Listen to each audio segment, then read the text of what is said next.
Bom, pessoal, eu sou Danilo Sensoto Bernardo, sou docente aqui do curso de Arqueologia da Universidade Federal do Rio Grande, onde eu coordeno o Laboratório de Estudos em Antropologia Biológica, Bioarqueologia e Evolução Humana. Eu queria agradecer pelo convite para falar sobre as origens dos humanos dentro do contexto do que vocês estão discutindo nesse seminário, nessas atividades de vocês da Secretaria Municipal de Educação. Eu queria agradecer a presença das estudantes, das alunas do laboratório que estão ajudando nessa atividade.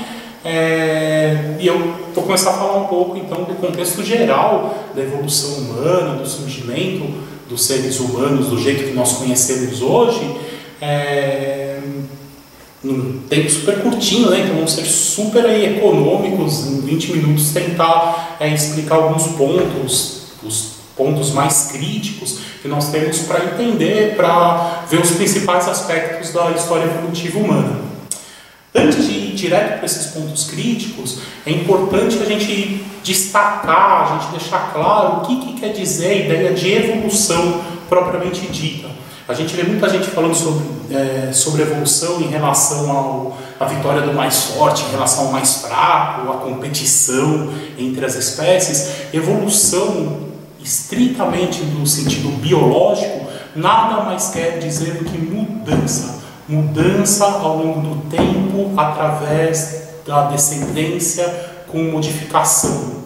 A maneira evolutiva de ver a vida, ela nada mais diz do que isso, de que ao longo do tempo, ao longo das gerações, através do simples processo de reprodução ao longo do tempo, nós vamos mudando. E é com esse espírito, com esse olhar evolucionista, que nós olhamos para uma série de vestígios, sejam vestígios fósseis, sejam vestígios da cultura material, que nós tentamos contar a história humana, a nossa história. Pois bem, nós temos alguns momentos que são muito importantes para nós delimitarmos o que nós entendemos por evolução humana. O primeiro desses momentos, de longe, é aquele que nós separamos, ou que nós vemos a separação entre a nossa linhagem, a linhagem que hoje tem como representante nós, os Homo sapiens, e aquela outra linhagem de uma espécie mais aparentada de nós, que é a espécie que hoje nós conhecemos, tem como espécie vivente o chimpanzé. Esse momento, esse momento de ruptura, né, em que nós temos uma linhagem que dá origem aos representantes que nós conhecemos hoje, os chimpanzés, e uma outra linhagem que dá origem ao que nós somos hoje, o Homo sapiens. Então a gente sabe que essas duas espécies modernas são aparentadas, e a gente sabe que até existem uns 8, 7 milhões de anos de diferença entre essas duas linhagens, né? Entre o ancestral comum a esses dois grupos, essas duas espécies modernas. Então quer dizer que a gente evoluiu do macaco? Não. A evolução que nós temos em relação aos outros primatas, e nós, humanos, também somos primatas, é um ancestral em comum com outras linhagens. Então nós não descendemos diretamente de um chimpanzé ou diretamente de uma outra espécie primata que nós vemos hoje. Do mesmo jeito que nós, na nossa linhagem, desde o último ancestral em comum com o chimpanzé, temos aí 7 milhões de anos de história evolutiva, o chimpanzé moderno também tem os seus 7 milhões de anos de história evolutiva até se encontrar com o último ancestral em comum que nós temos hoje. O que nós podemos afirmar que somos todos primatas, somos todos parentes num grande grupo de animais que são os primatas. Nós, chimpanzés, gorilas, diversos primatas. Então, esse é o primeiro momento que é importante nós entendermos, né?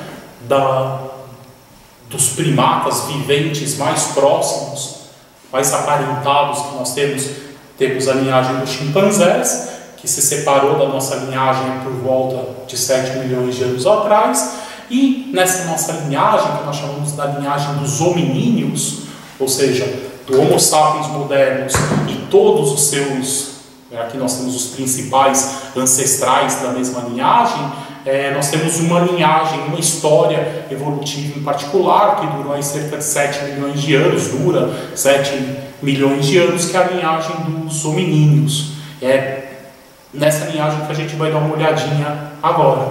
Então, olha só, a gente falou sobre a ideia do que é evolução, nós comparamos os seres humanos modernos em relação aos outros primatas, ao grupo dos primatas. Pois bem, quando nós conseguimos delimitar o que é a visão evolutiva da vida e como que os primatas ou como que os humanos se localizam aí no grupo dos primatas, nós vamos olhar com mais atenção esse grupo em particular, essa linhagem em particular, que é a linhagem dos hominíneos. Então, boa parte da nossa história evolutiva está restrita ao que aconteceu no continente africano. Temos alguns pontos críticos, né, que nós podemos dizer que são os importantes para nós conhecermos essa história. Existe uma série de interpretações, algumas questões que a cada fóssil novo que é encontrado, novas interpretações são feitas, novos modelos são testados, mas no geral, em relação a esses pontos que eu quero destacar para vocês, em geral, nós temos algumas ideias que são muito consistentes, alguns modelos que são muito consistentes, e são sobre esses modelos, esses pontos em particular que eu vou falar com vocês, vou falar para vocês um pouquinho. Essa história, no geral, ou seja, essa linhagem dos hominíneos, ela, no geral, é considerada como iniciada a partir da espécie dos Sahelanthropus chadensis, que nós consideramos como a primeira, né, um dos melhores candidatos a ser a primeira espécie de hominíneo na história evolutiva humana. Como principal característica, o que nós temos nesse fóssil, nessa espécie, é o fato dela já apresentar características de bipedia. A bipedia, como nós sabemos, é essa capacidade que nós temos de caminhar com a coluna ereta, né, caminhar sobre as duas pernas. Quando nós olhamos em vários aspectos anatômicos, tanto em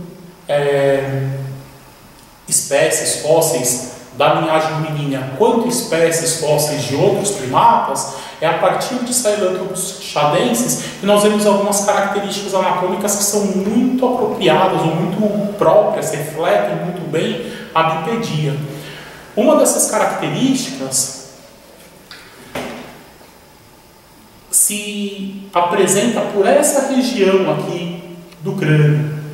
Essa região do crânio é chamada de forame magno e ela reflete qual é a forma, qual é a posição de articulação do crânio com a coluna vertebral. Quanto mais posicionado na base do crânio está o forame magno, mais bípede, ou mais caracterizado como bípede, se representa, se apresenta a espécie. Existem outras estruturas que nós conseguimos ver a bipedia também, e mais uma vez nós conseguimos ver os representantes da linhagem hominínea bem caracterizados como bípede.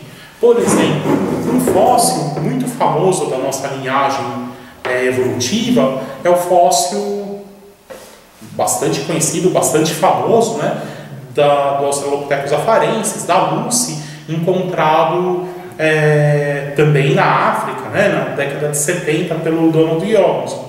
Pois bem, quando nós comparamos a anatomia geral, tanto do fêmur quanto da bacia, né, do osso coxal da Lucy, com humanos modernos, nós percebemos que essas estruturas dos australopithecus são bem mais semelhantes à morfologia que nós encontramos em humanos modernos do que em outros primatas como chimpanzés, por exemplo. Então isso também é uma forte evidência de que a bipedia era uma característica muito marcante dessa linhagem, da linhagem dos hominíneos. Não à toa, a gente comenta nas aulas que a bipedia ela é a característica fundadora da linhagem hominínia.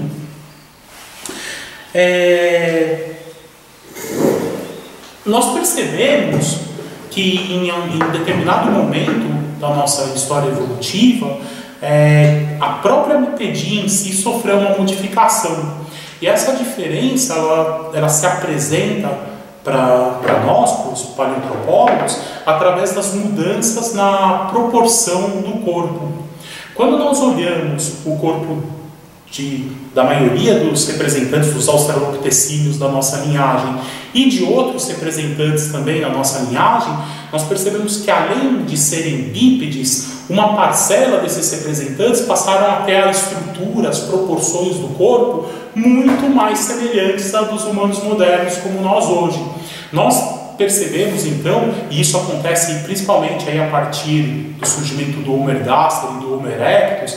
O Homo ergaster está aqui com a Thaisa e o Homo erectus aqui com a Daniele. Nós percebemos que a partir dessas duas espécies, tem uma mudança na própria bipedia da nossa espécie, né? Então nós dizemos que se a bipedia surge por volta de 7 milhões de anos atrás, com os Sahelanthropus chadensis, por volta aí de 2 milhões de anos atrás, ela alcança, com o Homo ergaster e o Homo erectus, as proporções modernas, as proporções atuais. Nós dizemos que nesse momento a bipedia ela deixou de ser arborícola ou facultativa, como acontecia com os outros hominíneos, e passou a ser estritamente terrestre. Mais uma vez, a gente está falando aí uma diferença de 5 milhões de anos de história evolutiva, basicamente 5 milhões de anos de história evolutiva acontecendo no continente africano. Um período muito grande de tempo, né? Desde que aparece a bipedia, ainda arborícola, ainda facultativa, até o momento que aparece uma forma de bipedia estritamente terrestre, estritamente adaptada a essa forma de se locomover sobre duas pernas, que é a nossa forma de se locomover. Nesse período de tempo, em 5 milhões de anos de história evolutiva, muita coisa aconteceu, não só do ponto de vista de fósseis, dos fósseis, mas também do ponto de vista de mudanças do ambiente no continente africano. Essas mudanças ambientais, elas causaram também alterações no modo de vida desses hominídeos. E essas alterações, por exemplo, na obtenção de recursos, possibilitaram que novas formas de lidar com o meio passassem a ter um significado evolutivo bastante importante na história desses hominídeos. Nesse contexto, então, que as alterações ambientais, elas também acabam refletindo novas fontes de recursos ou alteram as fontes de recursos às quais os hominídeos tinham acesso. E nesse cenário, novas formas de lidar com o ambiente também passam a desempenhar um importante papel na evolução dessas espécies, desses organismos. Nesse contexto, então, é que as ferramentas líticas elas passam a interferir diretamente na história evolutiva dos organismos, das espécies que as utilizavam. De maneira geral, a primeira indústria lítica que nós conhecemos bem na história evolutiva dos hominíneos é essa indústria que nós caracterizamos, né, como indústria lítica oduvarense. É uma indústria lítica que se baseava principalmente na obtenção de lascas a partir de um núcleo, e essas lascas cortantes poderiam auxiliar esses indivíduos a, por exemplo, descarnarem uma carniça, uma carcaça, romper tendões, eventualmente acessar um tutano dentro de algum osso, ou seja, uma extensão das capacidades de cada um desses indivíduos de acessarem novas formas, novas fontes de alimento. Fora essa indústria lítica oduvarense, nós temos também, ao longo da nossa história evolutiva, a indústria lítica acheulense. E percebam, né, que do ponto de vista técnico, tem uma série de características nessa indústria que a diferem profundamente dessa outra indústria, né? Se para a indústria oduvarense o simples lascamento já é algo que servia como indústria, indústria como ferramenta propriamente dita, aqui na indústria lítica acheulense, nós percebemos uma certa formatação, né, da ferramenta. Vocês percebem que ela é simétrica, ela é bifacial, ela tem um formato bastante característico, né, um formato de gota, né? Então nós temos uma outra indústria lítica que representa características técnicas diferentes dessa indústria oduvaense. Mais uma vez, indústrias que aparecem, né, que são presentes em continente africano, e com um detalhe, temos pouco mais de 1 milhão de anos separando o aparecimento de uma e o aparecimento de outra. Ou seja, se você achou algo muito simples, né, muito primário, vivermos com base em lascar ferramentas assim e utilizar essas lasquinhas como ferramentas, os nossos ancestrais lá do continente africano passaram mais de 1 milhão de anos lidando com o ambiente e fazendo esse tipo de instrumento. Um outro ponto crítico na nossa história evolutiva percebemos quando nós tivemos um grande aumento, um primeiro grande aumento no nosso coeficiente de encefalização. O coeficiente de encefalização é a relação, o cálculo, né, o índice entre o volume craniano e em relação ao corpo total do indivíduo, da espécie. Pois bem, nós temos um coeficiente de encefalização relativamente grande para a nossa espécie, para o Homo sapiens. E esse coeficiente, ele é sensivelmente maior do que o que nós observamos em outras espécies da nossa linhagem hominínia. Então, por exemplo, quando nós comparamos um Homo sapiens e um Homo habilis, por exemplo, nós percebemos no que pesam os tamanhos dos corpos, tá? Nós temos um coeficiente de encefalização, um investimento em cérebro bastante pronunciado em Homo sapiens. Quando nós olhamos para os outros membros da linhagem hominínia, nós vemos essa diferença em coeficiente de encefalização. Por exemplo, se compararmos aqui um Homo sapiens a um Australopithecus, por exemplo, nós temos de novo, né, essa disparidade entre coeficiente de encefalização, ou seja, investimento de cérebro. Nós vimos na nossa história evolutiva 2 grandes momentos em aumento do coeficiente encefálico. O primeiro momento foi o que separou a nossa linhagem, ou dentro da nossa linhagem, os australopitecíneos do gênero Homo, e a gente observa isso aparecendo pela primeira vez em Homo ergaster e Homo erectus, né? Então, pega lá para a gente ver, quando nós temos Homo ergaster e Homo erectus, nós temos uma certa diferença em relação aos outros australopitecíneos, no que diz respeito ao coeficiente de encefalização, né? Lembrando que é exatamente aqui que nós vemos também as proporções modernas aparecendo, ou seja, parece que a partir desse momento o corpo humano, ou o corpo dos hominídeos, se tornou o nosso corpo moderno, tudo isso acontecendo na África. E nós temos um segundo momento de aumento do coeficiente de encefalização, que é quando nós temos juntos, né, comparados a Ergaster e Erectus, os Homo heidelbergensis.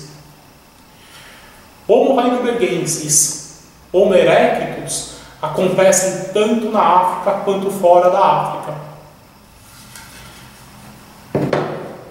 É a partir dessa distribuição geográfica desses últimos hominíneos, Homo erectus, Homo ergaster e Homo heidelbergensis, e em comparação com as outras espécies mais recentes de hominíneos, que nós temos os modelos de surgimento do Homo sapiens anatomicamente moderno, que somos nós. Para alguns estudiosos, a espécie Homo sapiens anatomicamente moderno, ou seja, exatamente o que nós somos, se originou no continente africano a partir de populações de Homo heidelbergensis. Ao passo que essas mesmas populações de Homo heidelbergensis, em outro cenário, no cenário euroasiático, deram origem aos Homo neanderthalenses. Esse modelo, então, ou essa ideia, defende que Homo sapiens, anatomicamente moderno, ou seja, a nossa espécie, se originou no continente africano e de lá se dispersou pelo resto do planeta. Existe uma forma alternativa de ver a vida, contar a nossa história evolutiva com base na biogeografia, na dispersão desses hominídeos. Essa forma alternativa é a forma que diz, resumindo aí vários modelos, que defende a ideia de multirregionalismo, de evolução multirregional. O que seria essa ideia? Heidelbergensis na Europa, erectus na Ásia, populações neandertais na Europa, populações denissovianas, uma espécie que agora nós estamos conhecendo melhor também, espalhadas entre a Europa e a Ásia, juntas deram origem ao Homo sapiens moderno, localmente, em cada uma dessas regiões, daí o porquê o multirregional. Nós temos uma série de formas de investigar isso, seja por fósseis, seja por genes modernos, seja por genes de DNA antigo, e os paleoantropólogos estão tentando desvendar essa história. De toda forma, a raiz, ou as raízes da nossa espécie, são inegavelmente africanas, como nós vimos aqui. A maior parte da nossa história evolutiva é uma história evolutiva em contexto africano.